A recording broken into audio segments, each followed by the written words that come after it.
All right, y'all live. Daniel Lynch here, Lynch's Lawn and Fence. We're fixing to go over something that a lot of people have problems with. How to build a fence gate that won't sag. How to build a fence gate that won't sag. So Dom's going to show you one of our convenient privacy fence gates that we build. How he builds it. He's our welder. Dom's our welder. Badass welder, #1 in the country. There's nobody better than him. The people say they're better than them out there. Nobody does it like us. Say what you want, they do it. Nobody does it. We're #1, but we can get past all that. So, but yeah, we're at 101 Crown Court Place, Bossier City, Louisiana. Find us online anywhere. It ain't that hard. Lynch's Lawn and Fence. Look us up. We're #1. Nobody better. Facebook. I think we're on Twitter. Of course, also on YouTube here. We have a website, all that good stuff. So check us out. So, like I said, today we're going to also, if we can help you in any way, 318-459-7837. Somebody's here to answer the phone. Somebody's here to answer the phone. A lot of times we're here from 6 to 5, but if you call after hours, somebody's going to call. So there's somebody there that's going to get back to you. All right, so today, like I said, Dom's gonna talk about it. He's headed out to grab a gate real quick. This is how it is. How to build a fence gate that won't sag.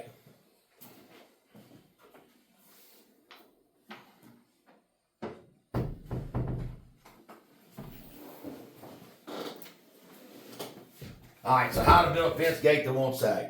Okay, so first off, before we get too involved in the gate frame, we're going to talk about the post. Are the posts set right? So basically, when we set a post, obviously we're here. We got our hole here that goes down in here. Okay, so on privacy, which that's what we're going to talk about today, this post here is set 27 inches deep on a 6-foot privacy fence. So it's 27 inches right there. This hole, generally speaking, is 10 inches in diameter. That's not working very well. We're gonna grab another marker. It's a 10-inch diameter hole, and like I said, generally speaking, they're gonna drill this hole 30 inches. So it'll be set 27 inches deep. So that's the #1 way. People tell you, "Oh, I'm gonna drive the post." Don't do it. They're an idiot. You can't do stuff like that. So make sure the post is set in concrete. That's the first thing. I didn't go to art school. All right, and then the next thing is make sure your posts are heavy enough. Big problem we always see is on the post is somebody will use an 065 post, and they're going to hang a metal frame gate, as you'll see in a minute. They'll hang a metal frame gate, or they'll just hang a gate completely off of it. Okay, dumb. Don't do. Dumb. Don't do that. That's dumb. The minimum post you want to set on anything is going to be an SS20 post. SS20 minimum 2 3/8. That's on the gate. They're going to say you 2 3/8 065. No. Don't do that. SS20 2 3/8 post. All right, so that's the main thing. If you're going to do that, we recommend you can do these up to 4 feet. So anything over that, we recommend once you get up to 5 feet, we recommend you go to a 3-inch.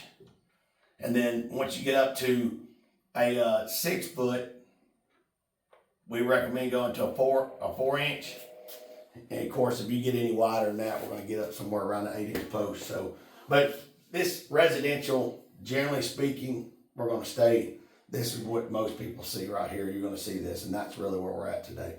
So make sure they set a heavy enough post. All these posts here, this 3-inch, 4-inch, everything needs to be at least an SS20. If you ain't doing an SS20, hang it up. They're not doing it right. They're going to be somebody you ain't going to want to deal with. They're going to be that guy that's not going to show up whenever the gate's sagging. So this is some of the stuff that can get you really, really involved and know that you're going to get a good gate. You're going to get a good gate, obviously for the right for the right application, what you're doing. Worst thing ever happened is picking up a gate, having to close it. Picking up a gate, having to close it. So our gates don't do that. So make sure you have the right hinge for the right application. So while Dom is talking about the gate, I want to get one of our girls in the office to run out and grab some hinges. And we're going to show you the hinges that we use real quick, and we'll go from there. Hey, can one of y'all go grab me some strap hinges? Strap hinge, and then give me a box hinge. Box hinge. Yeah. All right, thank you. All right, Dom, walk us through. You got your gate bringing around there. Walk us through how, what you do, how your gate works, and how do you build it from kind of start to finish.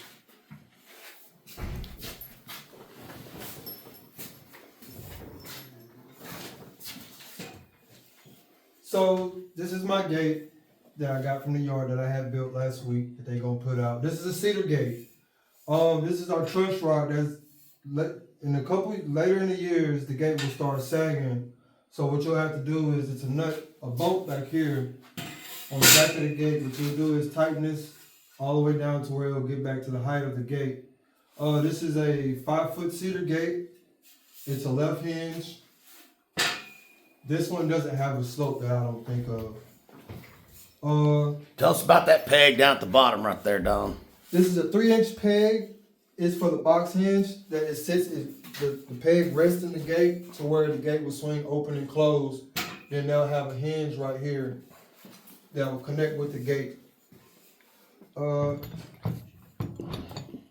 Tell us what are those holes that you got drilled in there? What are those for? Oh, these holes that I drilled, they're for the people in the field to put their pickets on. The pickets always go on the front of the gate, not the back, because this is gonna always be on the back of the cedar gate. You don't never want this on the front. If it's on the front, there'll be a chain link gate. So with this being on the back, it's a cedar gate. All right, and what size pipe is that built out of? This is 1 inch and 5/8. Inch and 5/8, and it's 065 pipe, 065. right? We don't never do Schedule 40 for cedar gates because that's way too heavy. The only time we use Schedule 40 is for cantilever gates and commercial gates. Right. Okay. All right. So Don's walked us through the process. Yeah, we're going to take this, attach it to the floors, and we'll put the pickets to it. Of course, he's got everything welded up, good painted welds. Like it's a solid. This is a solid gate right here. This is a solid gate. So what you can see here is here's your box. This is a box hinge. Okay, this is what he's talking about. We can use if somebody comes to your house, and I'm not saying that you can't do this. We do because some applications you cannot get around using these. There's probably, I would say, in the gates and the fences we do, we probably out of 300 gates we build, we might do one of these. If somebody tries to sell you this on anything that other than an application it has to be on, it's junk, garbage. Throw the shit away. It's not any good. I promise you that. This is the way you want to go. This is a box hinge. This is a commercial grade hinge. This actually takes apart, goes in here. It hooks onto here, slides in there, goes there, and then this thing clamps onto the end of your pole right here. This right here, I don't know if you can see, this is heavy. This weighs probably, 3 or 4 pounds. This ain't going nowhere. This is steel, solid steel. It ain't gonna sag, it ain't gonna pull over, it ain't gonna move. Tighten those nuts and bolts up, and I promise you, it's gonna hold. The best in the city. Yep, there you go. So you're gonna put one up here, and then this is where the peg he was talking about down here. Raise it up just a little bit. Your gate sets on that right there. Obviously it pivots right here. This attaches to the post, and then that's what happens. Gate swings open, gate swings closed. So that'll give you a little bit of education right there on actually how we do these gates, how we do these probably on a cedar gate. Probably in 1,000 of them we build, 955, 960 of them are just like this. The other ones that we do have a barrel hinge on them. That's a special application, and that's just for a different situation. We don't really use if the gate's got to open out or whatnot. So these things right here have multiple purpose, multiple uses. There's tons of ways you can do this to make it work, but this is the best option right now for what we've seen. Not a lot of people do it like this, but it does work, and it's a guarantee when you do this and you do this, you're not gonna be picking up on that gate. This is gonna outlast the wood that you put on that gate. You're gonna be able to, as a matter of fact, I got one for Willis Knight Health Systems, 12 years. We put the wood on it 12 years ago. Guess what? Wood's rotten. Next week we'll be back over there. We're gonna reuse all their hardware, all everything. Just put new wood back on the gate. Hey y'all stay tuned to a lot of good stuff that we have. This is how to build a fence gate that won't sag. From the #1 company in the world, Lynch's Lawn and Fence. Thank y'all.